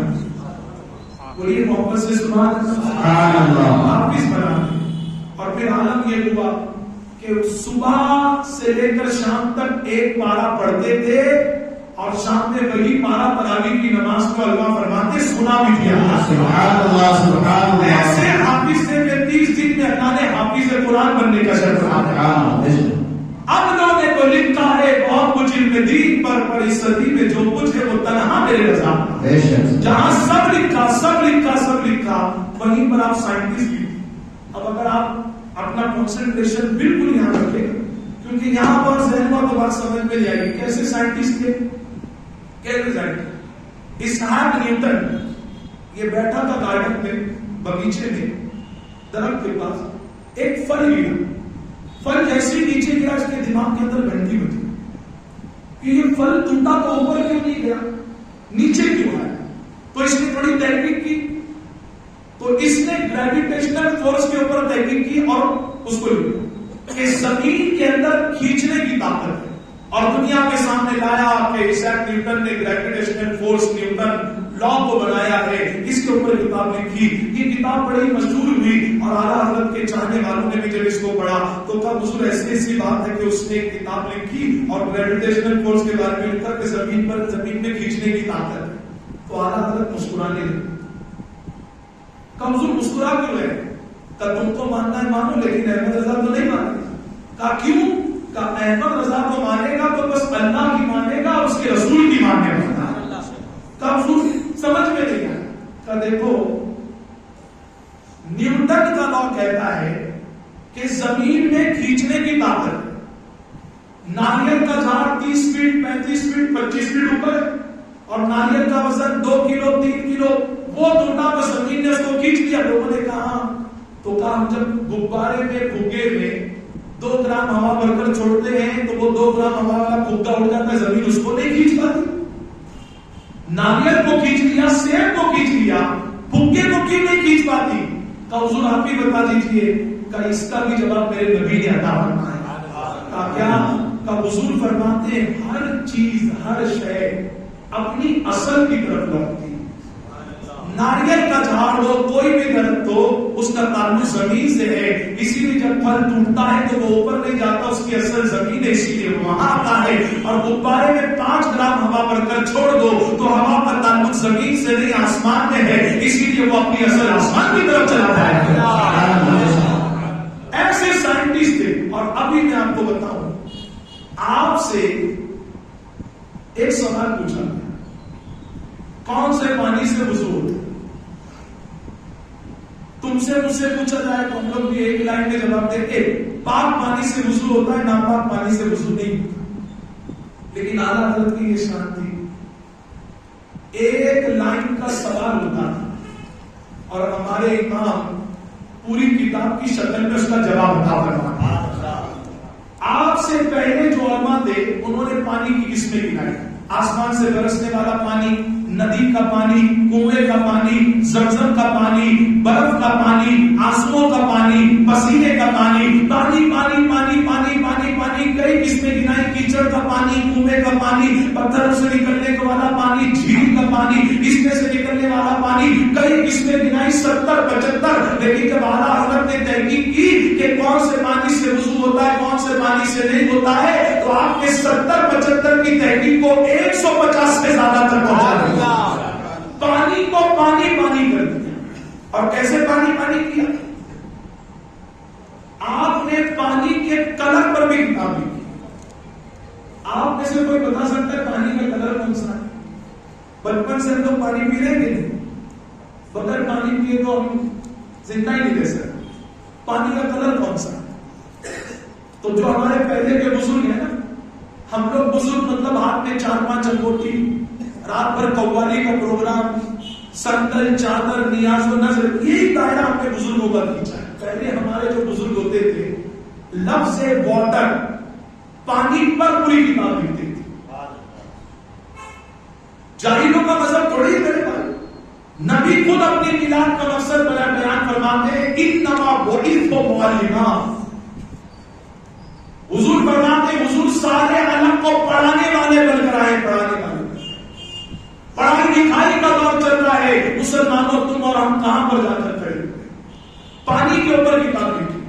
اعلیٰ حضرت تحقیق کے لیے اس کتاب کو اٹھاتے ہیں تو ایک بزرگ نے کتاب لکھی, حضرت اسماعیل ترکی مالکی رحمت اللہ علیہ ان کا نام ہے. اور وہ کتاب میں لکھتے ہیں کہ پانی کا کوئی کلر نہیں ہوتا, واٹر از کلر لیس. اعلیٰ حضرت جب پڑھتے ہیں تو وہ کئی 100 سال پہلے کے بزرگ, لیکن جب اعلیٰ حضرت پڑھتے ہیں تو اعلیٰ حضرت تخیلات میں, تصورات میں ان سے بات کرتے پڑھتے کہ حضرت آپ نے یہ کیا کر دیا, یہ تو آپ نے صحیح نہیں لکھا کہ پانی کا کلر نہیں ہوتا ہے. اور جواب دیتے ہیں تو سب سے پہلے حضور کی حدیث سے جواب دیتے ہیں اور پھر فزکس سے بھی جواب دیتے ہیں. حدیث سے کیا جواب دیتے ہیں؟ حدیث سے جواب دیتے ہیں کہ حضور آپ نے کہا کلر نہیں ہوتا, کیا آپ نے پیارے آقا کا یہ فرمان نہیں سنا, جس پانی کا مزہ, ٹیسٹ, بو, اسمیل, رنگ, کلر بدل جائے اس پانی سے وضو نہیں ہوتا. تو جب حضور فرما رہے کہ کلر بدل جائے تو کلر اس پر بدلتا ہے کہ جب پہلے کوئی کلر ہوتا ہے. جب حضور فرما رہے کلر ہوتا ہے تو آپ نے تحقیق غلط کی کہ کلر نہیں ہوتا. پہلا جواب حدیث سے دے گئے اور دوسرے میں پھر فزکس کو لائے, سائنس کو. کہا اگر پانی کا کلر نہیں ہوتا نا تو پانی دکھتا بھی نہیں. جیسے میں اپنی طرف سے مثال دوں, ہمارے جسم میں بال ہے, کھال ہے, گوشت ہے, ہڈی ہے, دل ہے, سب نظر آتا ہے کیونکہ سب کا کلر ہے. لیکن روح دکھائی دیتی ہے؟ بتائیے, بولیے میرے بھائی. کیونکہ روح کا کیا کلر ہے سمجھ میں نہیں آتا, جس کا کلر نہیں ہو. اور آسان لفظوں میں سمجھیں, ہوا اس وقت سب کے قریب ہے لیکن ہوا نظر نہیں آتی کیونکہ ہوا کا کوئی کلر نہیں. اعلیٰ حضرت کہتے ہیں اگر پانی کا کلر نہیں ہوتا تو پانی دکھائی نہیں دیتا. دکھ رہا ہے اس کا مطلب پانی کا کلر ہے. اور یہ جو حضور نے فرمایا نا رنگ بدل جائے، بو بدل جائے، ٹیسٹ بدل جائے. یہ کیا ہے میرے بھائی؟ اعلیٰ حضرت جب لکھتے ہیں اس کے اوپر کون سے پانی سے وضو ہوتا ہے تو اس کو اس میں بھی لاتے ہیں نا کہ جس کا ٹیسٹ بدل جائے. ایک آدمی نے قرآن شریف پڑھا، آج کل لوگ ہیں ایسے کہ بس قرآن میں اتنا ہے تو اتنا ہی مانو، اس کے زیادہ مت مانو. میرے بھائی قرآن کو ماننا ہے تو نبی کی چوکھٹ پر جھکنا ہوگا، علماء کے قدموں میں بیٹھنا ہوگا، ورنہ اسکول کالج بند کر کر سب اپنے گھر پر آ کر پڑھ کر ڈگری حاصل کر لیتے. اساتذہ کی ضرورت ہے. ایک آدمی نے قرآن شریف میں پڑھا کہ وضو میں 4 فرض ہیں: چہرہ دھونا، دونوں ہاتھوں کو پونیوں سمیت دھونا، سر کا مسح کرنا اور ٹخنوں سمیت پیر. اس نے سوچا اللہ نے جب 4 فرض دیے ہیں تو جب ہم وضو کرتے ہیں تو پہلے سنت کو لاتے ہیں پھر فرض کو لاتے ہیں. اس کی آپ نے کہنے لگی نہیں پہلے فرض ہونا چاہیے، پہلے اللہ کا فرمان بعد میں نبی کا فرمان. اس نے علماء سے پوچھا، علماء نے کہا میرے بھائی ہر کام میں نبی کی سنت میں حکمت ہے. عقل کے گھوڑے مت دوڑا ورنہ تو بھٹک جائے گا، گمراہ ہو جائے گا. فار ایگزامپل کسی کو پیٹ میں تکلیف ہے اور اس کا وضو ہے اور اس کی ریا خارج ہوگی، ہوا نکل گئی. اب جب وہ وضو کرنے جاتا ہے یا ہم وضو کرنے جاتے ہیں تو ہم سب آزاد ہوتے ہیں جو وضو میں دھونا فرض ہے اور سنت ہے. لیکن جہاں سے ہوا نکلی تھی اس حصے کو دھوتے ہیں؟ بتائیے نہیں دھوتے. اب ہم سے نہیں یار پہلے وہاں سے وضو ٹوٹا تھا پہلے وہ دھو گا، تو ایسا چلنے والا ہے؟ بتائیے. جو کنڈیشن بنا دی گئی، اصول بنا دیے گئے، اسی کو ماننا پڑے گا. آپ کہیں گے اللہ نے 7 دن جو کیا ہفتے میں 8 کرنا چاہیے، تو میرے بھائی جو نظام بنا ہوا اس کو ماننا پڑے گا. تو ہم اس کو سمجھا رہے ہیں، وہ سمجھنے کو تیار ہی نہیں، ماننے کو تیار نہیں ایسا نہیں ہونا چاہیے. اس کو ایک دوست نے کہا میرے بھائی ایک کام کر، تو بریلی شریف جا. لوگ پوری دنیا سے سوال بھیج رہے ہیں، افریقہ سے بھیج رہے ہیں، برما سے بھیج رہے ہیں، عرب سے بھیج رہے ہیں، تو ہندوستان کا رہنے والا قریب ہے بریلی شریف جا. اب وہ دوڑا بریلی شریف اور اتفاقاً نماز کا ٹائم تھا تو اس نے سوچا پہلے نماز پڑھ لوں اور پھر اعلیٰ حضرت سے ملتا. جب وہ وضو کرنے کے لیے بیٹھا تو اس نے دیکھا بازو میں ایک نورانی چہرے والے بزرگ. پوچھا کون ہے؟ کہا جانتا نہیں یہ بڑے مولانا صاحب ہے، دنیا انہیں کو اعلیٰ حضرت کے نام سے یاد کرتا. اب یہ تو جھومنے لگا، لاٹری لگ گئی، جن سے ملنے آئے وہ بازو میں السلام علیکم حضرت، وضو بھی کر رہا ہے. اعلیٰ حضرت نے مسکرا کر کہا وعلیکم السلام. مسافر ہو؟ کہا حضور بڑی دور سے آیا میں ایک سوال پوچھنے کے لیے، نماز بعد ملتا ہوں، آپ سوال کا جواب دے دینا. تو اعلیٰ حضرت نے کہا بیٹا بہت کام ہے، ایک کام کرو، ابھی وضو کر رہے، وضو کرتے کرتے پوچھ لو کہ حضور میں اتنا مشکل سوال ہے، میرے علاقے کے عالم دین دے نہیں پائے، سب کچھ چھوڑ کر یہاں آیا ہوں. اعلیٰ حضرت مسکرا کر کہتے بیٹا پوچھ تو لے، ابھی تو ابھی ورنہ بعد میں. اس نے کہا جب حضور آپ کہہ رہے ہیں تو یہ میرا سوال وضو کے ہی تعلق سے. کہا کیا ہے؟ کہا یہ ہے کہ اللہ نے جب 4 فرض رکھے تو فرض بعد میں سنت پہلے کی. اعلیٰ حضرت کہتے ہیں اچھا اس لیے تو پریشان ہے کہ سنت پہلے کیوں فرض بعد میں کیوں؟ کہا میرے نبی کا احسان مان اللہ کے بندے، یہ جو 4 فرض ہے نا، اگر اس میں سے فرض ادا نہیں ہوا تو مقتضى الصلاۃ الوضوء، نماز کی کنجی وضو ہے. اگر وضو صحیح نہیں تو نماز صحیح نہیں. اور تو یہ 3 ٹیسٹ جو ہاتھ دھونا ہے، کلی کرنا ہے، ناک میں پانی ڈالنا ہے، اس کو معمولی مت سمجھ. وہ جو تو 4 فرض ادا کر رہا ہے وہ فائنل ہے. میرے نبی چاہتے تھے تو فائنل میں فیل نہیں ہو، اسی لیے اپنی سنت کا ٹیسٹ کر دیا. کیونکہ نبی کا فرمان ہے جس پانی کا بو مزہ اور کلر بدل جائے اس سے وضو نہیں ہوتا. جب تو ہاتھ دھوئے گا تو کلر پتا چلے گا، کلی کرے گا تو ٹیسٹ پتا چلے گا، ناک میں پانی ڈالے گا تو بو پتا چلے گا. میرے نبی نے یہ ٹیسٹ کر دیا تاکہ جو ٹیسٹ پر عمل کرے گا تو اللہ تجھے 4 فرضوں میں کامیابی عطا فرما دے گا.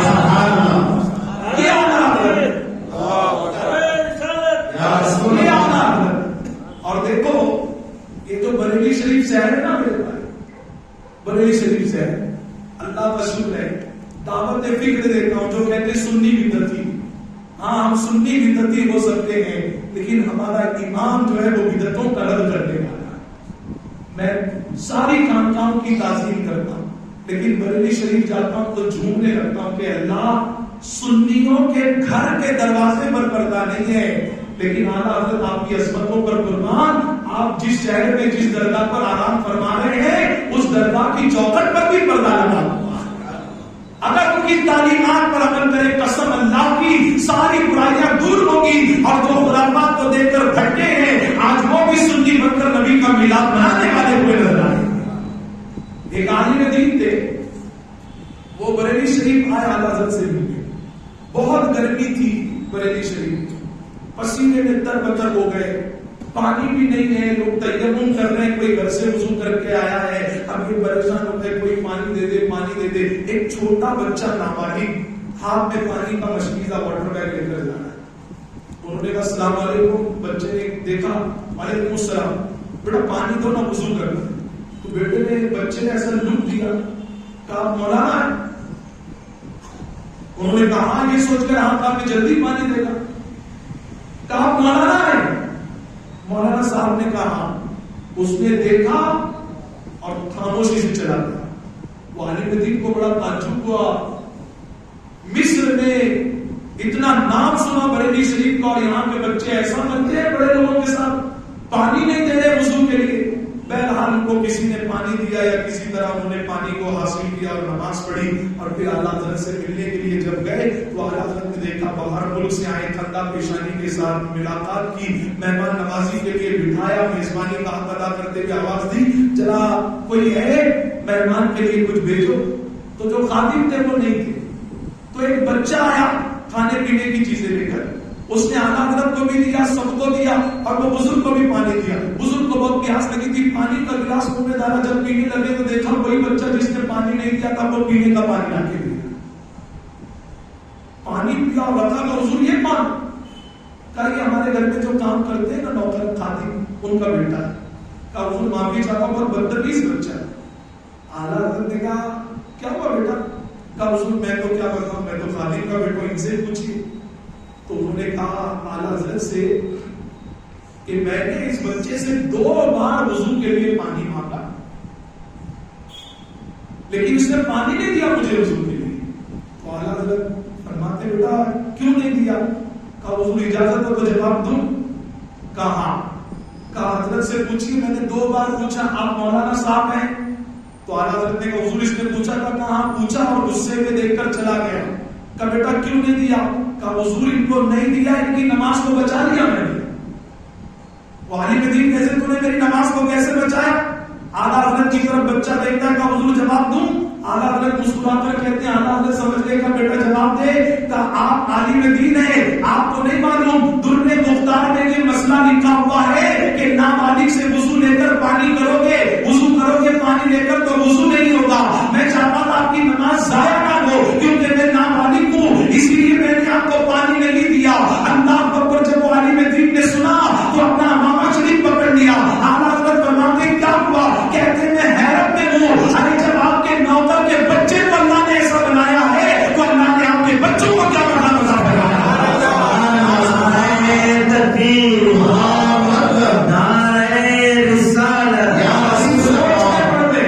نابالغ بچہ در مختار کی بات ہے، ارے جس کا خادم کا بچہ در مختار پڑھتا ہو وہ امام احمد رضا کا بیٹا مصطفیٰ رضا کیا پڑھتا؟ آپ اندازہ لگائیے اعلیٰ حضرت، اپنے بات کو سمیٹو ورنہ میں بھی جہاں منزل پر پہنچنا چاہتا ہوں نہیں پہنچ پاؤں۔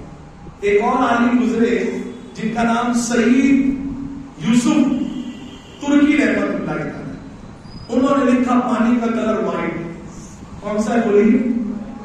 آپ انٹرسٹڈ نہیں کہ پانی کے بارے میں جانتے ہیں، اور انہوں نے دلیل دی کہ حضور نے فرمایا کہ حضور کے حوض کوثر کا پانی دودھ سے زیادہ سفید، برف سے زیادہ ٹھنڈا، شہد سے زیادہ میٹھا ہوتا ہے۔ پہلی دلیل انہوں نے حدیث سے دی، اور دوسری دلیل دی فزکس سے کہ جب پانی جب جاتا ہے برف بنتا ہے تو برف کون سے کلر کا ہوتا ہے؟ زور سے بولیے، سفید۔ اعلیٰ حضرت جب ان کو پڑھتے ہیں تو تقریرات میں جواب دیتے ہیں، آپ نے یہ کیا کر دیا؟ آپ کہہ رہے ہیں کہ حوض کوثر کا پانی سفید اسی لیے یہ پانی سفید، تو جہنم کی آگ تو کالی ہے، کیا دنیا کی آگ بھی کالی ہے؟ تو جنت کا اور جہنم کا میٹر دنیا میں مطلب ہے، وہاں کا معاملہ ہے، یہاں کا معاملہ ہے۔ اور آپ کہہ رہے ہیں کہ پانی جمنے کی وجہ سے وائٹ ہوتا ہے، اور یہ اس کا ایکچوئل کلر ہے. تو میں آپ سے پوچھتا ہوں خون کا کلر لال ہوتا ہے لیکن جب خون جمتا ہے تو پھر اس کا ایکچوئل کلر لال سے بدل کر دوسرا کیوں ہو جاتا ہے؟ دوسرا کیوں ہوتا ہے؟ اعلیٰ حضرت کہتے ہیں وہ اس لیے ہوتا ہے کہ اس میں ہوا داخل ہوتی ہے. ہوا میں کچھ ایٹمز اور مالیکیولز ہوتے ہیں جس کی وجہ سے کلر بدل جاتا ہے.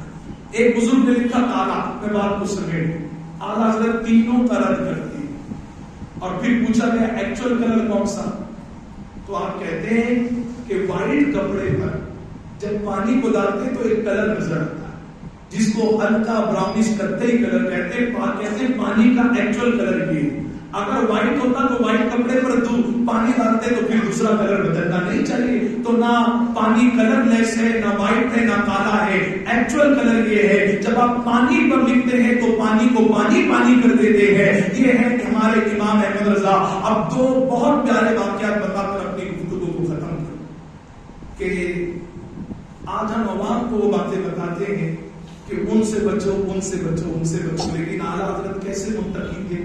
ایک مرتبہ دعوت میں کھانا کھا رہے تو جو سالن تھا سوپ، سیروا کیا کہتے ہیں یہاں پر کرناٹک سیروا کہتے ہیں، بہت ٹیسٹی بنا تھا. آپ کو لگا اس کو پینا چاہیے.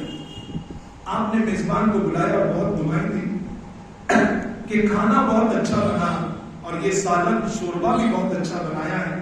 اللہ آپ کے گھر والوں کو سلامت رکھے، آپ کے رزق میں برکت دے. جنہوں نے بنایا اللہ ان کو خوش رکھے. کہتے ہیں اگر آپ اجازت دیں تو کیا میں اس کو پی سکتا ہوں؟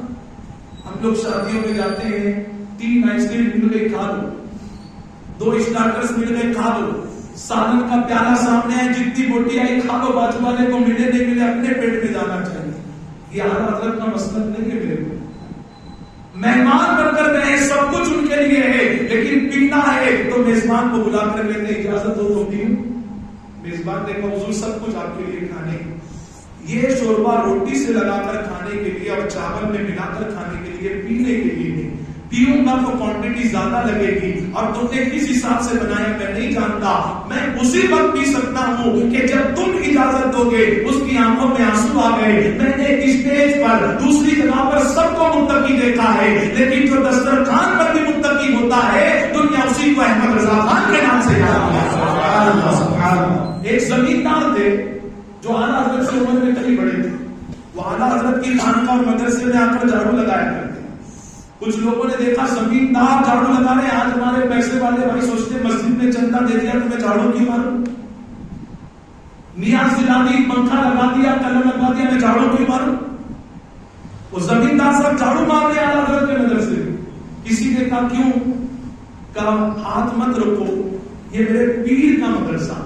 کہا مجھ سے نہیں دیتا. ہاں ان کی ولادت میرے سامنے ہوئی، ان کی شادی میرے سامنے ہوئی، ان کے بچے میرے سامنے ہوئی، لیکن میں ان سے مرید اس لیے بنا کہ بچپن سے لے کر ابھی تک میں نے ان کو دیکھا ہے تو ہمیشہ متقی اور پرہیزگار دیکھا ہے. اس کے بعد جا کر میں نے اپنا ہاتھ ان کے ہاتھ میں دیا. یہ اعلیٰ حضرت اور کیسے متقی تھے. آخری 68 سال تقریباً ہو گئے، بہت بیمار، بستر پر، طبیعت علیل ہے، جسم میں طاقت نہیں. اذان کی آواز آئی، اللہ اکبر اللہ اکبر. جب اذان کی آواز آئی تو طاقت لگاتے اٹھ کے بیٹھ جاتے ہیں اور اذان کے بعد مریدین سے کہتے ہیں 2 سے یہاں آؤ. کہ کیا موضوع؟ کہ مجھے سہارا دو سپورٹ اور مسجد کی طرف لے کر. مریدین نے کہا دیکھیے تو صحیح آپ کی طبیعت کتنی علیل ہے، جسم میں طاقت نہیں ہے، آپ کو اٹھ کر بیٹھنے نہیں ہو رہا ہے اور آپ چاہتے ہیں مسجد میں جا کر نماز پڑھے. حضور گزارش ہے ہم کرسی لگا دیتے گھر میں نماز پڑھے، ہم تکیہ لگا دیتے بستر پر بیٹھ کر نماز پڑھے. جب مریدین نے اتنی گزارش کی تو آپ کے چہرے پر مسکراہٹ آئی اور فرماتے ہیں مریدوں، اے اللہ کے بندوں، تم احمد رضا کی طبیعت کو دیکھ رہے ہو؟ کہا ہاں. کہ تم تو میری طبیعت کو دیکھ رہے ہو لیکن میں تو اپنے نبی کی سنت کو دیکھ رہا ہوں. کہا حضور کیسی سنت؟ کیا تم نے نہیں پڑھا جب حضور بظاہر آخری ایام میں تھے تو حضور نے مولا علی اور ابن عباس کو اذان کے بعد بلایا اور کہا مجھے کاندھا دو، اور حضور نے اپنا دستے مبارک دونوں کے کاندھے پر رکھا اور حضور نے مسجد میں جا کر نماز پڑھی. فرماتے ہیں احمد رضا چاہتا ہے جانے سے پہلے اپنے نبی کی سنت پر عمل کرتا ہوا دنیا سے جائے.